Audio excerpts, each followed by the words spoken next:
સૌથી વધારે અગત્યના ચરણ છે. તમારા ચરણ ચાલતા રહે ત્યાં સુધી તમારી જિંદગી ચાલતી રહે. જે દિવસે ચરણ ખોટકાય, તમારું હલન ચલન બંધ થાય, પછી ધીમે ધીમે જિંદગીને પણ બ્રેક લાગતી જાય. આપણે ધ્યાન આપીએ તો સમજાશે કે જિંદગી ચાલવાની શરૂઆત પણ ગોઠણથી કરે છે અને જિંદગીને બ્રેક પણ ગોઠણથી લાગે છે.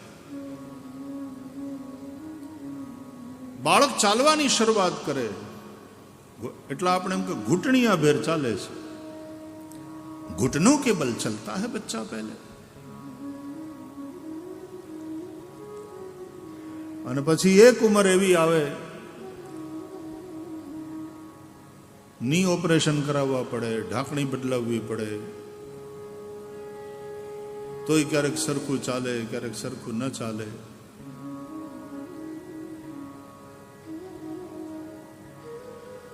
લોકોને પૂછીએ ને કેમ છે આમ તબિયત, બધું બાકી બધું બરાબર, ગુડા ગયા,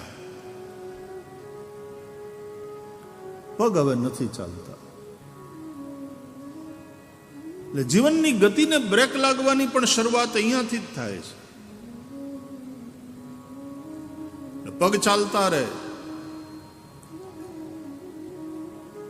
સૌથી અગત્યની વાત, અને આપણે ત્યાં શાસ્ત્રો અનુસાર જે ઇન્દ્રિયોના દેવતાઓ કહ્યા એમાં 5 કર્મેન્દ્રિયો, હાથ, પગ, મુખ, વાણી, જેનાથી બોલાય છે એ મુખ. ખાવાની વાત આવે તો જીભની વાત આવે, કારણ કે સ્વાદની વાત છે, અને જીભ એ જ્ઞાનેન્દ્રિય છે. પણ 5 કર્મેન્દ્રિયોમાં પગ, હાથ,